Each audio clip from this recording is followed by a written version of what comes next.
Halo, selamat pagi anak-anak Joshua. Bertemu lagi bersama Teacher Arman di pelajaran agama.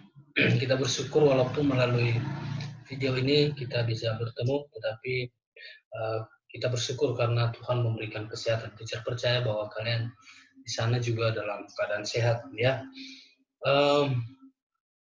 Seperti biasa, sebelum kita memulai pembelajaran, kita akan berdoa terlebih dahulu.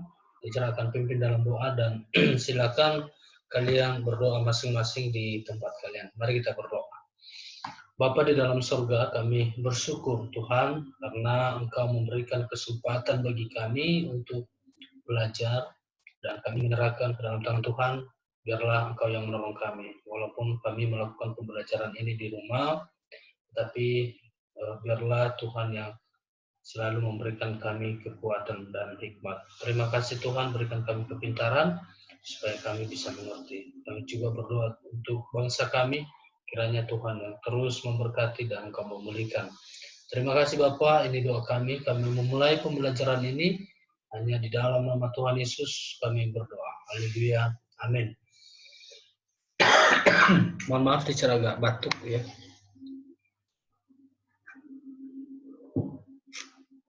Nah, pada pembelajaran kali ini kita membahas pelajaran 12 ya, atau bab 12, yaitu tentang aku dan nilai-nilai Kristiani ya.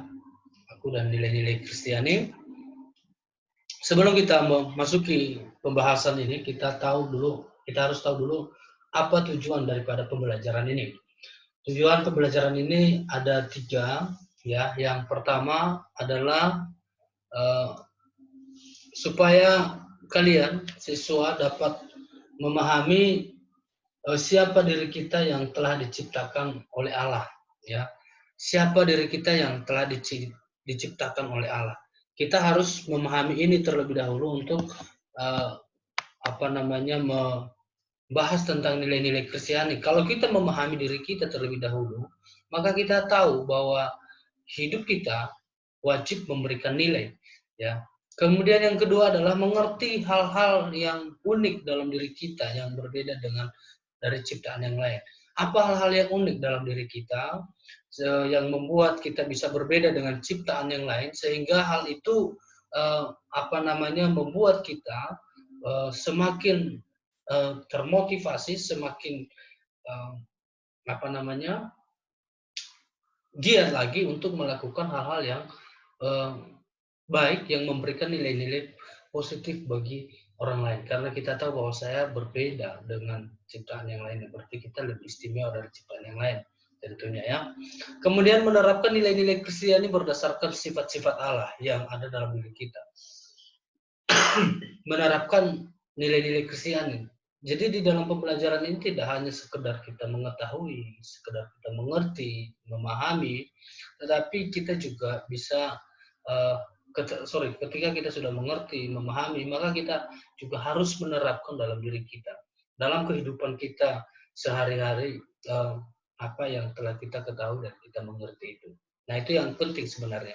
Kita belajar bukan hanya sekedar tahu, tetapi kita juga melakukan apa yang Tuhan inginkan dalam hidup kita. Nah, oleh sebab itu itulah tujuan pembelajaran.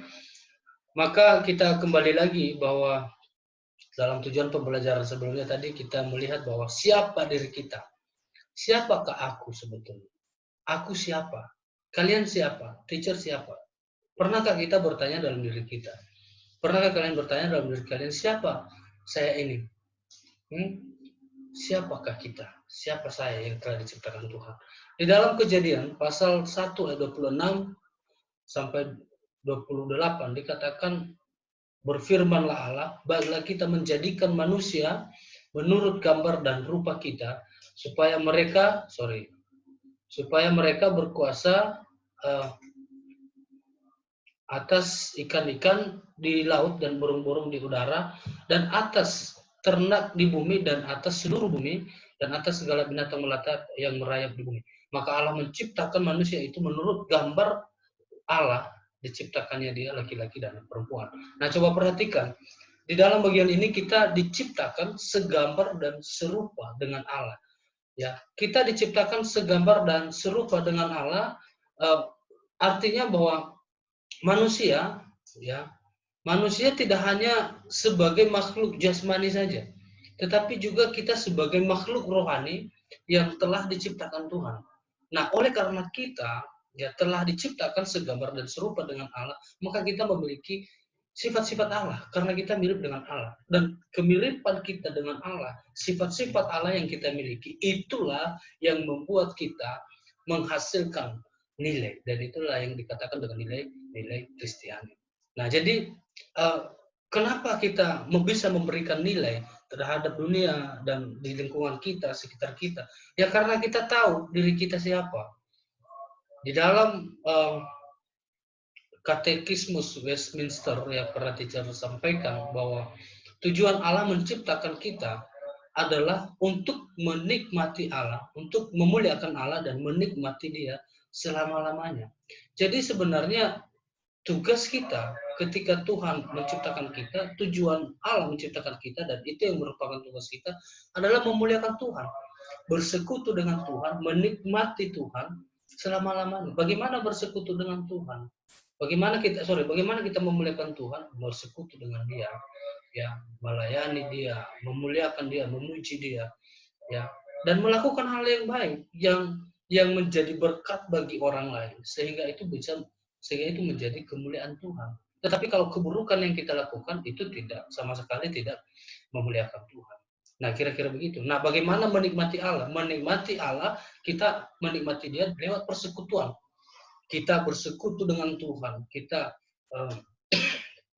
beribadah kepada Dia, membaca firman-Nya, ya, membaca firman-Nya setiap hari, dan itulah yang membuat kita bisa menikmati Dia.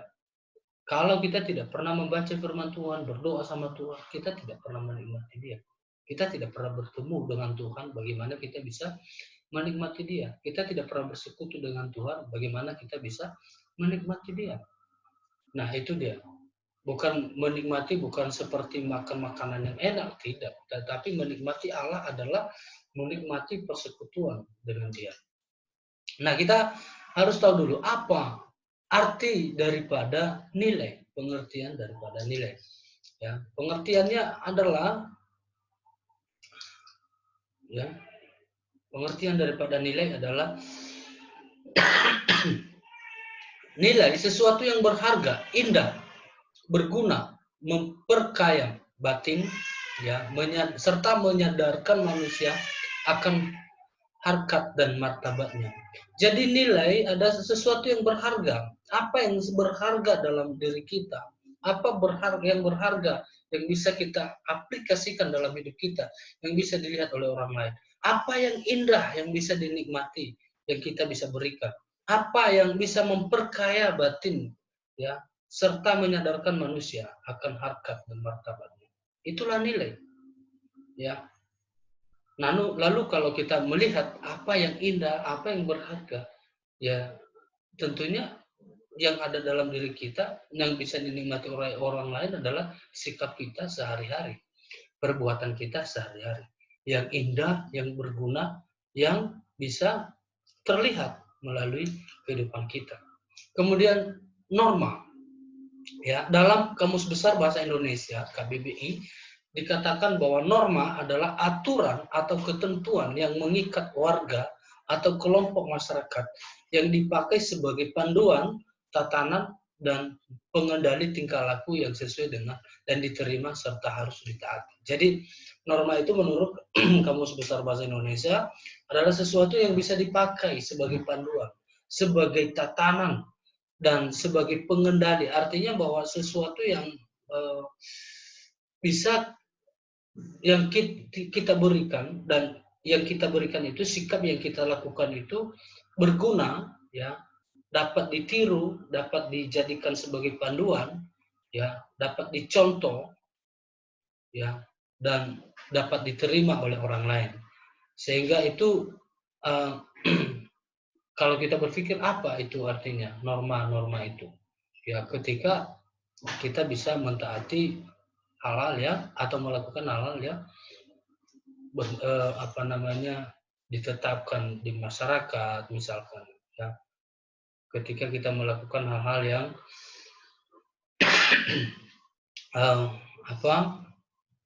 hal-hal yang sudah menjadi ketentuan. Nah, itu yang bisa kita aplikasikan. Norma itu adalah sesuatu yang bisa dinikmati oleh orang lain. Nah, kira-kira begitu. Nah, menurut sudut pandang umum ada 4 macam norma. Ya, ada 4 macam norma. Bentar, kita geser dulu.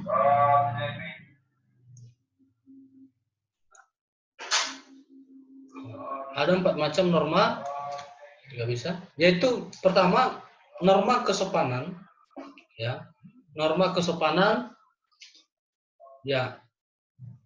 Kemudian yang kedua adalah norma hukum, ya. Dan yang ketiga adalah norma kesusilaan, dan yang keempat adalah norma agama. Ya, itu ada 4 yang kita sudah ketahui, dan sebelum ini kita sudah teacher sudah jelaskan juga sebagian mengenai norma-norma ini. Teacher lanjut saja ya. Nah,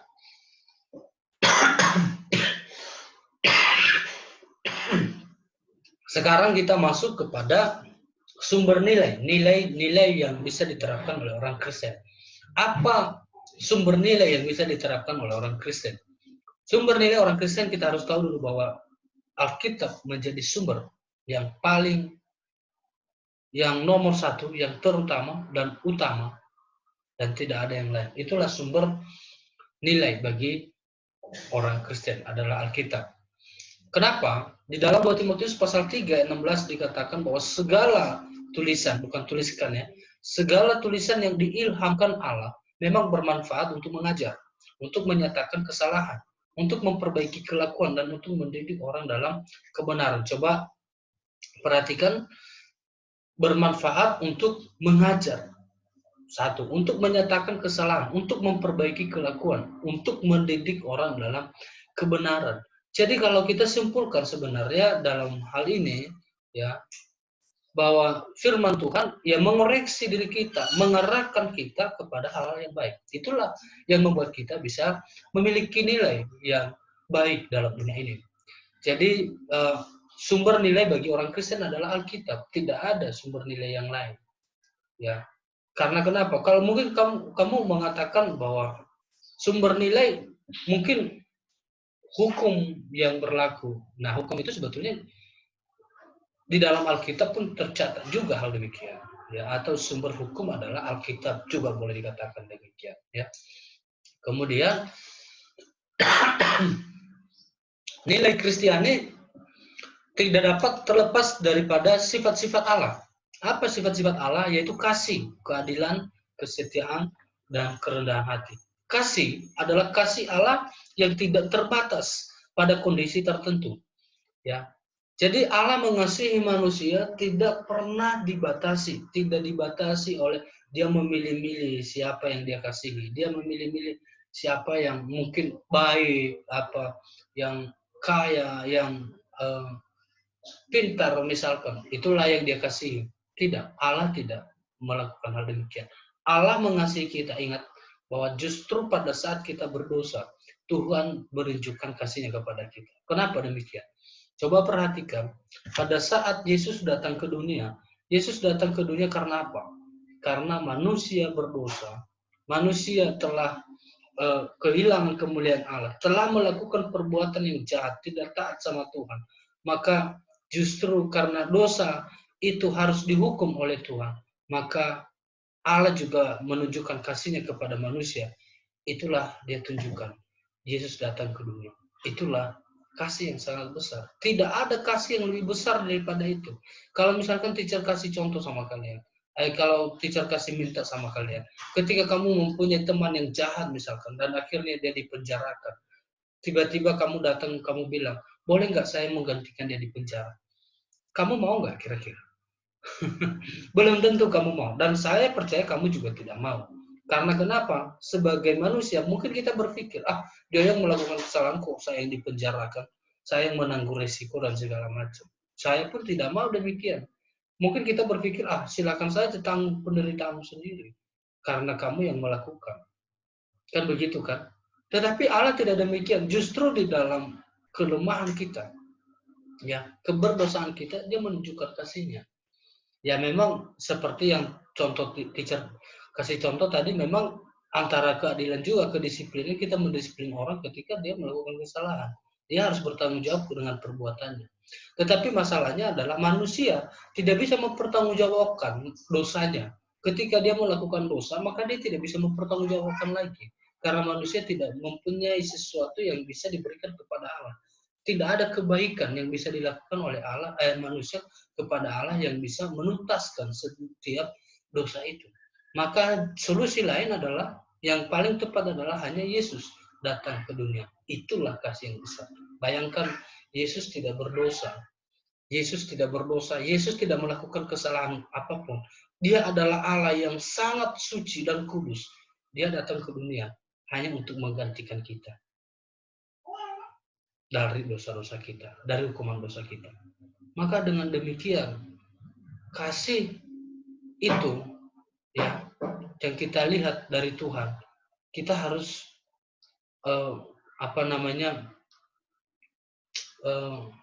hargai, kita harus hormati bahwa Tuhan mati demi kita. Dia memberikan kasih yang sangat besar. Maka bagi kita harus percaya bahwa dia adalah juru selamat, karena dia disalibkan bukan karena berdosanya, karena dia mengasihi kita. Maka kalau kita tidak percaya dengan itu, seolah-olah kita mengabaikan kasih Allah. Kita tidak peduli bahwa tidak peduli dengan kasih Allah. Kita tidak, seolah-olah kita mengatakan bahwa saya tidak butuh kasih Allah.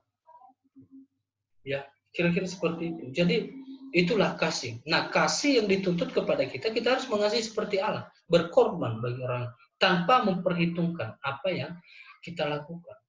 Kemudian keadilan. Keadilan Allah adalah keadilan yang tidak berpihak kepada sekelompok manusia tertentu. Allah memberikan keselamatan bagi kita. Yesus datang ke dunia, mati dan disalibkan dan mati.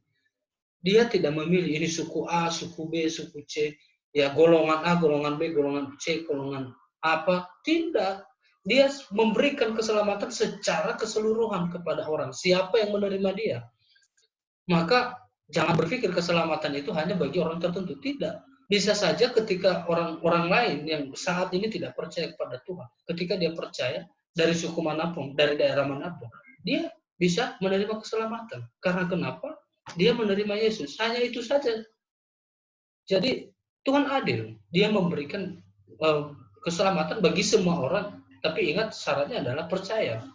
Seperti ya dia katakan bahwa karena begitu besar kasih Allah akan dunia ini sehingga dia mengaruniakan anak yang tunggal, supaya setiap orang yang percaya, kata kalimat itu, ingat bahwa setiap orang yang percaya. Jadi tidak dikatakan setiap suku ini, tidak. Setiap orang yang percaya, dari suku manapun, dari daerah manapun, dari latar belakang manapun, sukunya seperti apa, kulitnya seperti apa, rambutnya seperti apa, tidak peduli. Pokoknya setiap orang yang percaya, maka diberikan keselamatan, beroleh hidup ya kekal, tidak binasa, melainkan beroleh hidup ya kekal. Itu keadilan Allah. Kemudian kesetiaan. Allah setia. Ketika Allah memberikan keselamatan kepada kita, maka Allah setia sampai saat ini. Dia menjaga kita. Makanya bagi kita, ketika kita sudah menerima keselamatan, kita dalam kepercayaan kita, keselamatan itu tidak akan hilang. Karena kenapa? Allah setia menjaga kita. Roh Kudus itu selalu ada dalam diri kita, menuntun kita supaya kita tidak sampai meninggalkan keselamatan. Kalau kita benar-benar orang pilihan Allah, kalau kita benar-benar sudah ditetapkan untuk diselamatkan, maka kita tetap menerima keselamatan karena Allah setia menjaga kita, memberikan hati yang tunduk, hati yang bertobat. Walaupun sekarang kita jatuh dalam dosa, tetapi ada satu kerinduan, suatu saat kita akan rindu untuk balik kepada Tuhan dan melakukan hal yang baik. Itulah kesetiaan. Beda dengan kita. Orang mengatakan saya setia sampai mati, saya mengikut engkau, atau saya misalkan saya orang-orang pacaran begitu ya, anak SMP masih belum bisa pacaran ya. Kalau misalkan anak-anak muda, aduh saya setia sama kamu, setia sampai mati, belum tentu. Banyak orang di tengah-tengah belum menikah, masih pacaran udah meninggalkan pacarnya. Tidak setia. Kalau Tuhan tidak demikian. Setia, Tuhan setia sampai kita mendapatkan janji keselamatan itu. Artinya sampai nanti kita sudah mendapatkan janji keselamatan, tetapi kita sampai kita nanti meninggalkan dunia ini, dia setia menjaga supaya kita memperoleh hidup yang kekal. Nah, kemudian yang keempat adalah kerendahan hati. Apa kerendahan hati yang diberikan Tuhan Yesus? Dia adalah pribadi yang kudus. Dia adalah pribadi yang maha kuasa, yang tidak berdosa, tetapi dia rela turun datang ke dunia untuk bertemu dengan orang-orang berdosa, ya, bersama-sama dengan orang berdosa, hanya untuk menyelamatkan manusia. Apakah itu bukan kerendahan hati yang luar biasa? Ya, kerendahan hati yang luar biasa. Bayangkan kalau ada orang di zaman sekarang pun sudah memiliki jabatan yang tinggi, dia tidak mau peduli orang-orang miskin, orang-orang yang di bawah. Tapi Yesus tidak demikian. Dia meninggalkan, dia bukan meninggalkan, dia tidak apa istilahnya ya, memandang daripada dia memiliki kuasa itu segala macam. Tidak, dia datang ke dunia karena apa? Dia menunjukkan kerendahan hati kepada kita, ya. Nah, siapa tokoh-tokoh Alkitab? Kita melihat adalah Nuh yang menerapkan nilai-nilai Kristiani dalam diri mereka. Nuh adalah orang yang taat, dikatakan di dalam Kejadian. Dia adalah orang yang taat, orang yang bergaul dengan Tuhan. Ya, kemudian Abraham, dia mentaati janji Tuhan. Dia setia menantikan janji dan mentaati bahwa Tuhan akan memberikan keturunan kepada dia. Kemudian Salomo, dia berlaku adil ketika menyelesaikan masalah, ya, dalam hal perebutan anak, ya, dia adil. Kemudian dalam perjanjian baru kita melihat Tuhan Yesus, ya, rela merendahkan diri, taat sampai mati di kayu salib. Kita melihat untuk menebus dosa-dosa manusia. Kemudian kita melihat lagi contoh dalam Alkitab adalah Timotius. Timotius adalah orang yang taat terhadap ajaran yang diberikan Paulus. Dia taat untuk melakukan dan menyampaikan ajaran tersebut terhadap orang lain. Kemudian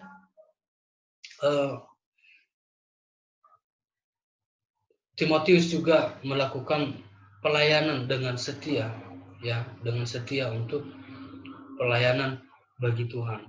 Maka apa yang bisa kita lihat bahwa di dalam kehidupan kita sebagai orang Kristen yang diciptakan segambar dan serupa dengan Allah, kita harus menerapkan nilai-nilai Kristiani. Kita memiliki kasih seperti kasih Allah yang rela berkorban bagi kita. Kita memiliki kesetiaan seperti Tuhan setia bagi kita, tidak pernah meninggalkan kita, dia selalu menjaga kita. Kemudian keadilan, seperti Tuhan adil memberikan keselamatan bagi kita, tidak memandang suku siapapun. Dan kemudian yang keempat adalah kerendahan hati. Yesus merendahkan diri, dia datang ke dalam dunia untuk menebus dosa-dosa manusia. Keempat hal ini menjadi bagian kita sebagai orang percaya. Milikilah kerendahan hati. Jangan cari-cari masalah.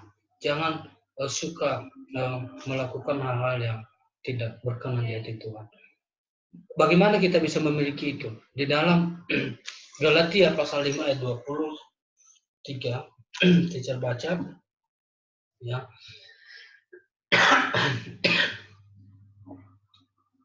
22 dan 23 adalah, tetapi buah roh ialah kasih, sukacita, damai sejahtera, kesabaran, kemurahan, kebaikan, kesetiaan, kelemah lembutan, penguasaan diri. Tidak ada hukum yang menentang hal-hal itu. Jadi buah roh kalau kita miliki, itulah yang nilai-nilai Kristiani yang mampu membuat kita menerapkan dalam kehidupan kita. Kemudian di dalam Matius, ya, di dalam Matius pasal 22, ya, ayat 37 sampai 40 dikatakan, kasihilah Tuhan Allahmu dengan segenap hatimu, dengan segenap jiwamu, dan dengan segenap akal budimu. Itulah hukum yang terutama dan yang pertama. Jadi ketika kita memiliki kasih yang besar terhadap manusia, terhadap Tuhan tentunya, maka itulah yang membuat kita bisa menerapkan nilai-nilai Kristiani dalam hidup kita.